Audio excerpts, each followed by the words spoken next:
Olá, meus queridos! Tudo bem com vocês? Como passaram esses 5 dias? 5 dias sem vídeo no canal, sem trazer uma análise bacana para vocês sobre os jogos da rodada, sobre o jogo da seleção também. Tô devendo para vocês, eu sei disso, e eu vou cumprir essa promessa, né? Vou pagar essa dívida, tô com vocês. O vídeo de hoje, né, vai ser esse resumão sobre a 15ª rodada do Campeonato Brasileiro e também, né, sobre o jogo da seleção brasileira contra o Uruguai na Copa América. Vou fazer esse catadão, vou fazer esse resumo disso do Brasileirão e também da Copa América, então talvez o vídeo fique um pouco longo. Vou ser o mais sucinto, mais breve, mais resumido possível, mas óbvio que algum outro assunto eu vou querer me estender um pouquinho mais, principalmente a seleção. Então aqui nesse começo do vídeo vai ser sobre o Brasileirão e na reta final, né, no final do vídeo, vai ser sobre a seleção brasileira. Então já fique aí avisado que talvez quando acabar o Campeonato Brasileiro eu me estenda um pouco mais para falar sobre a seleção. Meus queridos, vamos então começar sobre a 15ª rodada. Primeiramente, seja muito bem-vindo ao Na Rede com Todara, que eu sempre trago uma análise dos principais jogos dos clubes brasileiros, né, os 20 clubes da Série A, então tudo que eles vão disputar, seja Campeonato Brasileiro até Campeonato Estadual e Mundial, eu trago aqui no canal uma análise do pós-jogo para vocês. Também trago sobre a seleção brasileira, obviamente, né, nosso principal time, né, como nação, infelizmente, mas fazer o quê? Mas então eu sempre trago análise desses jogos, seja muito bem-vindo, se inscreva, curte, comenta, compartilha, e enfim, faz aí o que você já sabe, assim, aciona o sininho de notificação para você sempre ser notificado quando um vídeo sair. Então, se esse vídeo saiu e você não assistiu, pô, você tá vacilando, se inscreve e já assina o sininho.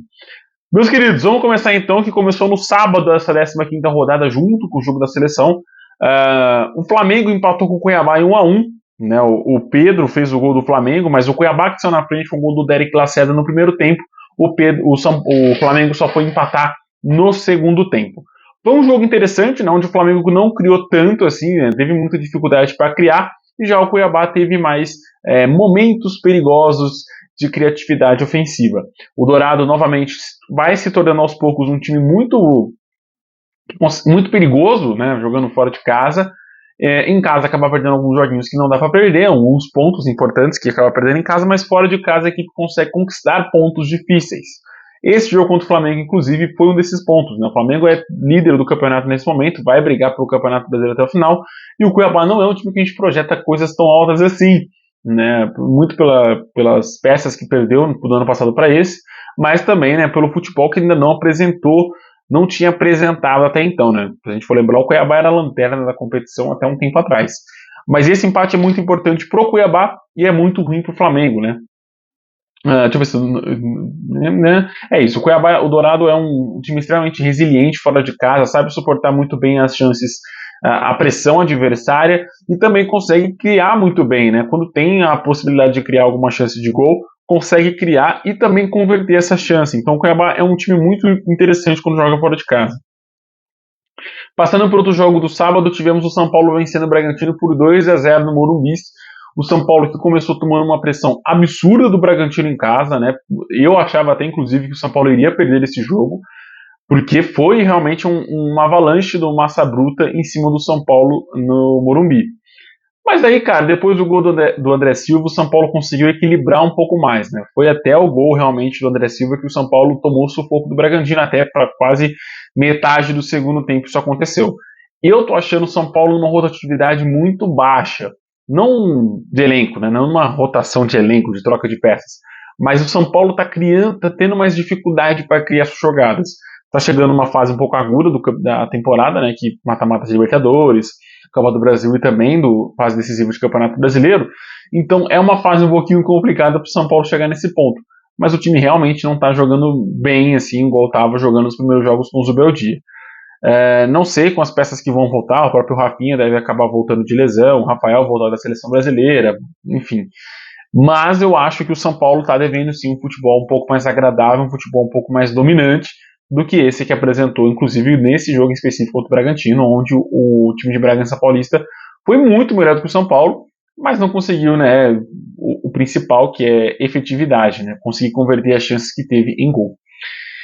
O outro jogo de sábado é o jogo da seleção, que eu vou falar no final do vídeo. Vamos passar para os jogos do domingão, né, onde a gente teve o Cruzeiro vencendo o Corinthians logo às 4 horas da tarde, no comecinho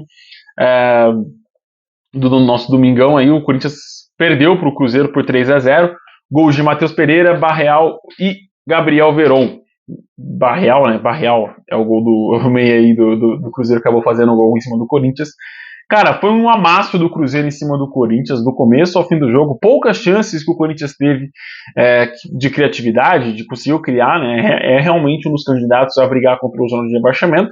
Já o Cruzeiro conseguiu manter o 100%, né, de invencibilidade jogando em casa. O Cruzeiro só venceu no Mineirão, no estádio Mineirão, né? Então é muito interessante isso, a gente conseguir ver o Cruzeiro fazendo uma boa campanha fora de casa. Ano passado teve uma campanha muito irregular, mas esse ano consegue essa manutenção e conseguir fazer um bom desempenho no seu estádio. Seu estádio, entre aspas, no estádio do estado de Minas Gerais. Mas enfim. Já o Corinthians, era isso. O Corinthians não consegue criar, o Corinthians não consegue ser efetivo na frente, não consegue segurar o adversário, e esse 3-0 eu acho que diz muito. O Corinthians, como eu falei, teve suas chances, né, teve inclusive um gol muito bem anulado, mas é muito pouco para um time que está querendo ser na zona de baixamento, né? Eu acho que se você não consegue nem jogar taticamente, né, envolver o adversário futebolisticamente falando, acho que na raça, na vontade, era para isso estar acontecendo, mas não acontece, e o Corinthians volta a perder novamente para o Cruzeiro, no Campeonato Brasileiro, agora para o Cruzeiro, mais um placar aí sonoro de 3-0. Essa derrota, inclusive, deixa o Corinthians estagnado na primeira colocação dentro do zona de rebaixamento com 12 pontos, atrás do Cuiabá, como eu falei, que está sendo um time que está jogando melhor. Precisa encontrar essa regularidade aí, né? O Cuiabá vem de 3 empates seguidos, mas conquistando pontos importantes fora de casa, só que deixando pontos importantes nos jogos em casa. Mas no confronto direto, né?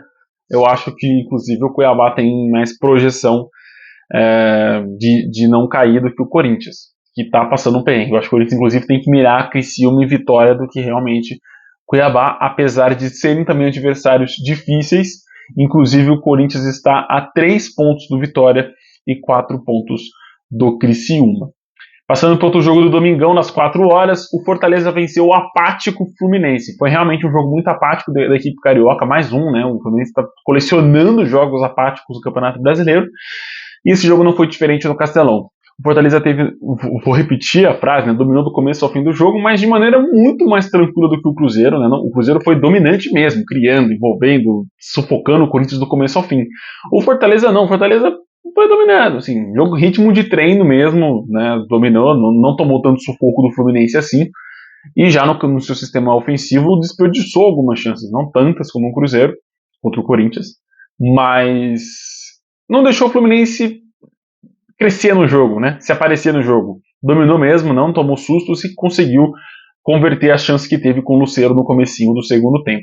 Merecida vitória, né? O Fortaleza respira um pouco no Campeonato Brasileiro, vai para a parte de cima da tabela, vai na 8ª colocação com 23 pontinhos, já se distancia bem do Z4, era um time muito irregular no começo do campeonato, mas já atinge 2 vitórias aí, alguns jogos, perdão, uma vitória, 3 vitórias em 4 jogos, vamos resumir assim, para a gente falar que estava na boa fase.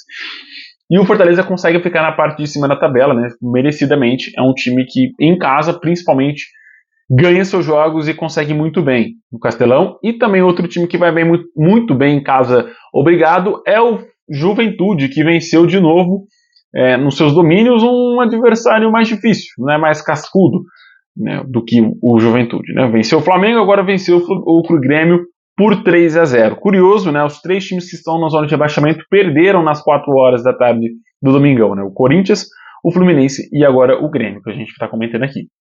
Gilberto, João Lucas e Eric fizeram os gols do Jaconeiro. Também dominou, mas obviamente, né, o placar eu acho que não condiz com como foi o jogo, né? O Grêmio também incomodou, também conseguiu inclusive marcar um gol que foi muito bem anulado. Mas é muito pouco. Jogando um clássico, o Juventude teve um aproveitamento absurdo nas finalizações, conseguiu converter nas chances que teve. Já o Grêmio, né, demorou demais para criar e também para tentar alguma chance ali em cima do Juventude jogando no Alfredo Jaconi. Cara, muito boa temporada do Juventude, tá? Eu vou dizer para vocês, para mim é um dos times assim pra gente ficar com mais olho ali, assistindo mais o Juventude, né? Vai se distanciando do seu rebaixamento. Não tá uma pontuação absurda, mas é um dos times que está na parte de baixo, hoje está na 11ª colocação, que a gente tem uma tranquilidade de que não vai perder, não vai tomar tanto perrengue assim. Se a gente pegar Atlético Mineiro, Vasco, Criciúma, Vitória, Cuiabá, Corinthians, Grêmio, Atlético Goianiense e Fluminense, cara, esses times dificilmente vão apresentar um futebol mais agradável, né, que vai conseguir, inclusive, se a gente for colocar no confronto direto, eu consigo colocar o Juventude dando trabalho para algumas equipes melhores, como o Atlético Mineiro, o Inter, o Vasco, e vencendo as outras, né, vencendo o próprio Corinthians, como já venceu, vencendo o Grêmio, como já venceu, o Atlético Goianiense, Fluminense, enfim, essas equipes eu acho que o Juventude consegue vencer, consegue desempenhar um papel melhor e vencer essas partidas. É um time realmente para a gente ficar de olho, né? Um campeonato com times diferentes para a gente ficar de olho. Juventude, Bahia, o Cuiabá de novo, né? Mas o Criciúma também, que marcou em todos os jogos. Cara, gosto demais. Me apetece o futebol do Juventude nesse começo do Campeonato Brasileiro. Passando também para outro jogo de domingo, esse às 6 horas da tarde, foi a volta do Beira-Rio, né? O Beira-Rio voltou a receber os jogos depois da tragédia que aconteceu no Rio Grande do Sul, principalmente em Porto Alegre nesse caso, mas voltou com o Inter perdendo em casa. E aí eu queria fazer um comentário bem breve, né? Voltou sendo o velho Beira-Rio, no sentido, obviamente, do time, né, do Internacional, que o Inter ano passado perdeu muitos pontos jogando no seu estádio, e nesse jogo, inclusive, né, faz o torcedor colorado voltar ao passado, ao ano passado, na verdade, e reviver essas memórias que não são tão boas. O Inter novamente perde em casa para um adversário que vai ficar na parte de baixo, não vai brigar para cair, como eu já falei algumas vezes, mas vai ficar assim entre os 10 últimos colocados. E o Inter perde pontos importantes. O Inter é um time que a gente sempre está projetando brigar pela parte de cima. Inclusive, se o Inter vencer os seus 2 jogos, vai a 25 pontos, né? Não chega mais no G4, mas já, né, entra no G6. Só que perde pontos em casa para times, né, considerados um pouco mais inferiores do que a equipe do Internacional. Adson e Lincoln fizeram os gols do Vasco em cima do Inter, gols relâmpagos, né? Em 11 minutos no segundo tempo, a equipe já estava vencendo por 2-0. Acabou sofrendo o gol do Bustos, é verdade, 8 minutinhos depois, mas o Vasco, por incrível que pareça, conseguiu segurar o Internacional. E criou pouco no segundo tempo, tá? O Inter criou muito pouco na segunda etapa, mesmo tendo que correr atrás do resultado, não conseguiu envolver o Vasco como a gente esperava, pelo menos. E, cara, como o Bustos vai se tornando um dos melhores laterais que o Inter teve nessa última década. Vamos chutar na última década para não ser muita coisa. É um lateral com presença de área, que consegue chegar muito bem ao ataque e conseguir converter as chances, inclusive, que tem, com boa finalização e bom aproveitamento dos passes também. Gosto muito do Bustos como lateral do Internacional. Ajudou a não ser um placar um pouco mais elástico do que seria um 2-0 para o Vasco no Beira-Rio. Também no domingo, agora já passando para meia horinha depois, né, às 6h30 da tarde, o Vitória recebeu o Criciúma em casa no Barradão e venceu por 2-1. Alejandro de pênalti, Lucas Esteves, 6 minutinhos. O jogo em si aconteceu todo no primeiro tempo, né? O gol de pênalti foi aos 31, o segundo gol do Vitória, do Lucas Esteves, foi aos 37 e o Mateuzinho descontou para o Criciúma aos 43. Cara, aconteceu muita coisa nesse primeiro tempo, nessa faixa do primeiro tempo. Obviamente o Vitória criando mais, envolvendo mais e desperdiçando mais chances, é verdade. E o Criciúma começou a criar um pouquinho mais no finalzinho do segundo tempo. Do primeiro tempo, perdão. No segundo tempo, as coisas, os ritmos abaixaram um pouco, criaram-se poucas chances de ambos os lados e, se eu não me engano, foi uma chance só no segundo tempo pro Criciúma e o Criciúma desperdiçou. Mas é um bom campeonato do Criciúma, tá? Deixa eu só confirmar quantos jogos o Criciúma teve. 13 jogos, né? O Criciúma também tem 2 jogos a menos. Nesses 13 jogos do Criciúma, o Criciúma marcou em todos eles. É uma das piores defesas, é verdade, sofre muitos gols. Sofreu 20. Sofreu 21, marcou 20. Mas é um time que está marcando seus golzinhos aí, né, em todos os jogos, tá sempre carimbando o time adversário. Vamos ver, né? O Criciúma, como eu falei, é um time ofensivo, consegue ter um bom aproveitamento ofensivamente falando, mas desde o Campeonato Catarinense vem sofrendo demais na defesa. A defesa vem batendo muita cabeça.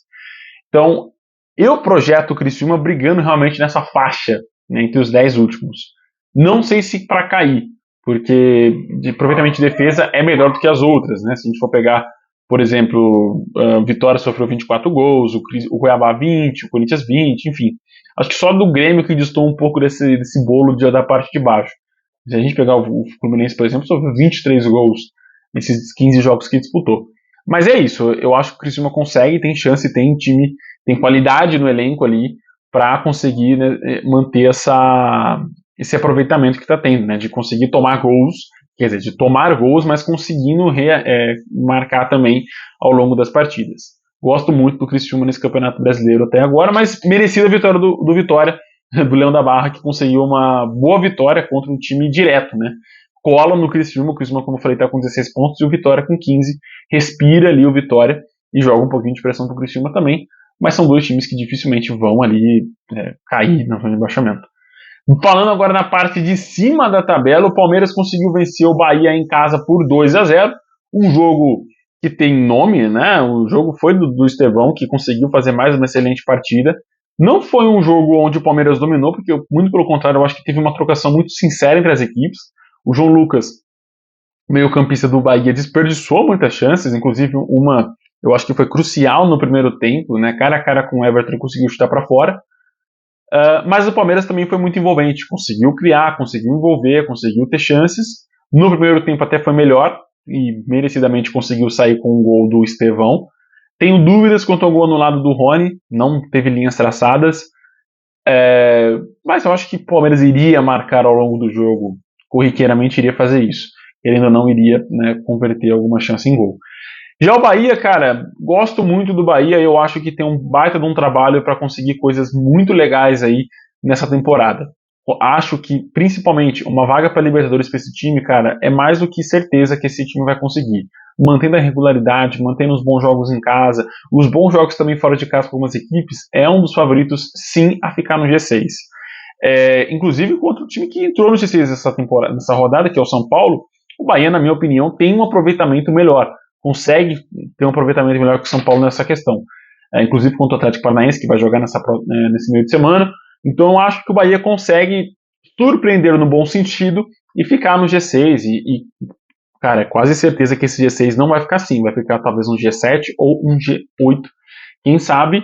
Quem sabe não lembra até o G9, né? 9 times disputando Libertadores, cara. Quem sabe isso acontece. Acho difícil. Mas o Bahia deve sim ficar nessa parte de cima, já visto que os favoritos, Atlético Mineiro, o Inter, estão perdendo pontos a rodo aí no Campeonato Brasileiro, não conseguem se firmar na competição. Mas gostei do jogo do Palmeiras, gostei também do jogo do Bahia e gostei ainda mais de ver o Estevão jogando. Então, que pena, a gente tem só mais um ano para ver ele aqui no futebol brasileiro e depois ele já vai para o Chelsea lá da Inglaterra. Atlético Goianiense e Atlético Paranaense são o penúltimo jogo que a gente vai comentar, é o penúltimo jogo que a gente vai comentar aqui. O time goiano, né, já que os dois são Atlético, o time goiano conseguiu sair na frente com o Luiz Fernando, que está fazendo um excelente campeonato brasileiro, é um dos melhores jogadores dessa edição, né, conseguindo converter, conseguindo ter destaque num time que vai ficar na parte de baixo, infelizmente, porque sofre demais e desperdiça muitas chances também. Né? Desde o campeonato goiano a gente está falando disso, que o Atlético Goianiense consegue criar, consegue envolver, mas desperdiça muitas chances, e é um dos artilheiros do Campeonato Brasileiro com 5 gols marcados. Mas, como um time que desperdiça, um time que deixa o time criar, um time que deixa de conquistar pontos importantes em casa, tomou a virada do Atlético Paranaense, né? Chulimar e Diório fizeram os gols do Furacão, também aproveitando, né, a vantagem de jogar com um jogador a mais. Bom jogo do Furacão, que, né, através da expulsão conseguiu explorar muito bem os espaços e conseguir a virada importante, que é importante para o Atlético voltar a vencer na competição. E o goiano aí, né, o Dragão, perdendo pontos novamente em casa. Fica na zona de rebaixamento, né, como eu falei, os 4 times da zona de rebaixamento perderam na rodada, os 4 inclusive no domingo, e aí, né, muito bom que o Atlético conseguiu essa vitória e conseguiu se firmar no G6. Tomara que fique, né, é um dos times que eu gosto muito aí de acompanhar também, é um dos times que se tornaram cascudos também no âmbito internacional, então merece sim essa boa colocação no Campeonato Brasileiro. Fechando a 15ª rodada, o Botafogo venceu, adivinha, goleando. Eu não acho 3-0 goleada, mas eu acho chocolate, eu acho que isso é diferente. 3-0 o Atlético Mineiro no Newton Santos. O Atlético também teve um jogador expulso, na minha visão, injustamente. Eu acho que não teve intensidade e dificilmente iria por 1 contra o goleiro, visto que o Igor Rabelo estava muito bem alinhado com outro zagueiro. Mas foi expulso, o Atlético não conseguiu criar mais, não conseguiu envolver, tem muita dificuldade de criação, tá embaixo o ataque do Atlético nesse momento, e acabou tomando esse sonoro 3-0 em cima, a favor do do Botafogo. Apesar do 3-0 e dos 3 golaços, né? O Luiz Henrique, o Cuiabano e o Savarino fizeram golaços mesmo nesse jogo. O Galo conseguiu segurar muito bem, porque o Botafogo demorou para fazer esse placar. Né? O primeiro gol sai logo no comecinho, aos 13 minutos, e o gol do Cuiabano só vai sair na reta final do segundo tempo, né? Quase nos 34, na casa dos 34 minutos do segundo tempo, o Cuiabano conseguiu fazer o 2-0 e aí o Savarino fez o 3 nos acréscimos do segundo tempo. Então demorou muito, o Botafogo encontrou muita dificuldade para criar, visto que o Atlético ficou todo encaixotado no setor defensivo. É uma turbulência que o Milito vai enfrentando no Galo que eu não queria enfrentar na minha vida. Porque é um ponto ali de exclamação, de atenção, que o Galo já vai tendo que ter uma gordura aí para tirar nos próximos jogos da parte de cima da tabela. Inclusive perdendo para os times de cima, né? Botafogo, perdeu para o Botafogo de 3-0, perdeu para o Flamengo de 4-2, perdeu para o Palmeiras de 4-0.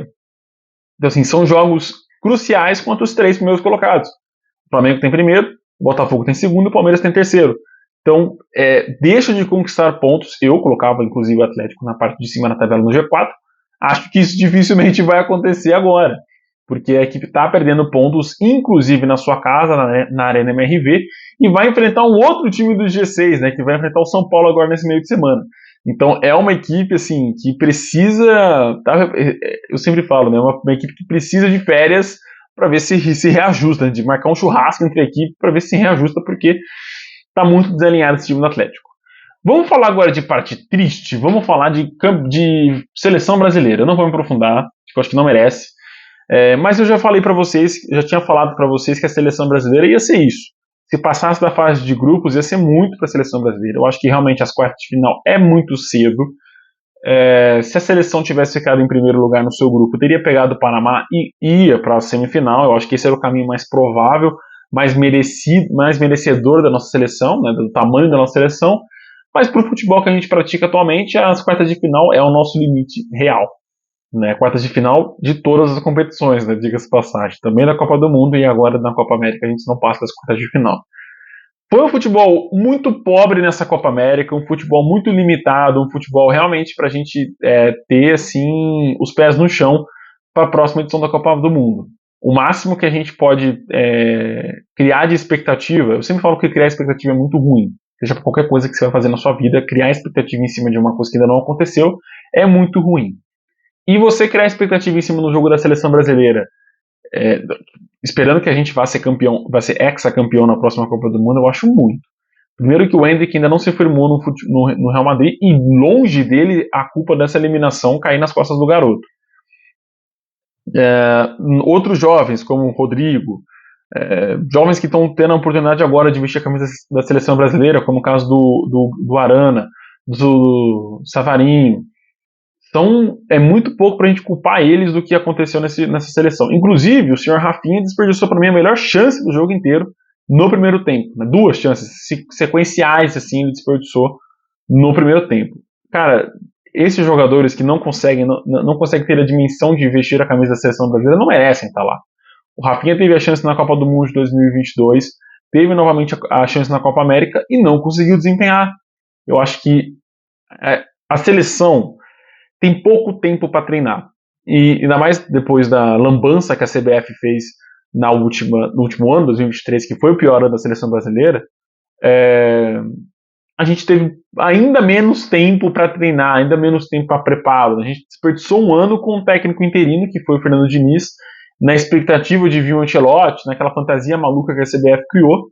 Não veio, a gente teve que achar uma outra medida, que foi o Dorival Júnior. Eu ainda acho que a seleção precisa de um técnico estrangeiro, sim. Não acho que os técnicos brasileiros vão solucionar o grande problema que a seleção tem de confiança, de psicológico, de preparação. A seleção está perdida em campo, não tem psicológico para disputar um jogo de Copa, América ou Copa do Mundo, não tem. Um jogo valendo, a seleção não tem esse psicológico. O tempo todo querendo agredir jogadores do Uruguai, querendo chegar mais forte, competindo para ver quem chega mais forte, quem chega mais duro.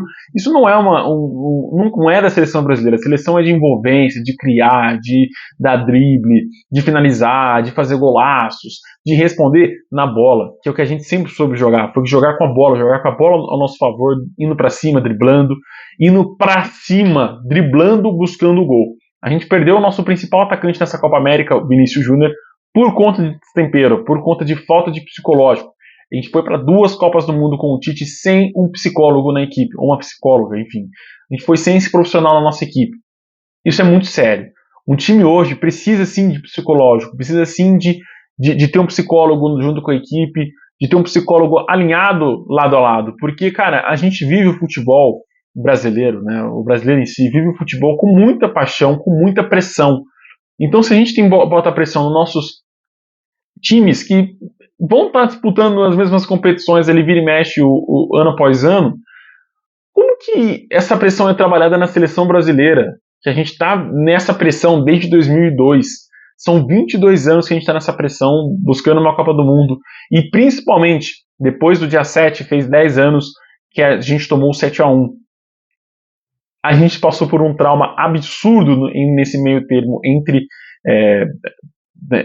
o título de 2002 e o 7-1, esse fracasso corriqueiramente em 3 Copas seguidas, em 2 Copas seguidas, que é nas quartas de final. A gente teve esse 7-1, que na minha visão foi um divisor de águas que escancarou para todo mundo, para nós que vivíamos na fantasia, de a nossa seleção, aquela seleção favorita, aquela seleção organizada, aquela seleção que tinha 2 ou 3 atletas de alto rendimento, bolas de ouro, acabou. Hoje o Brasil é no máximo, e isso eu vou falar com dor no coração, é no máximo 3 jogadores de alto nível. Um no gol, querendo você ou não, o Alisson é um baita de um goleiro, é nível europeu, de grandes times europeus, ele é sim um grande goleiro, inclusive o reserva dele imediato, o Ederson, também é, mas falando agora dos 11 em campo. É o goleiro, o Alisson, no máximo um zagueiro, o Marquinhos, mas também não é unanimidade fora do país, então joga no Paris Saint-Germain, que não tem pressão nenhuma, que sempre está conquistando títulos, no futebol europeu ali, a pior temporada do Paris Saint-Germain é quando não ganha títulos, né, quando deixa de ganhar o campeonato francês, que é sempre a moeda de troca que ele tem com o torcedor. E o Vinícius Júnior, no meio de campo a gente não tem ninguém que salva. Eu falei na convocação do Dorival aqui, não está levando peças para alternativas táticas ao longo dessa Copa América.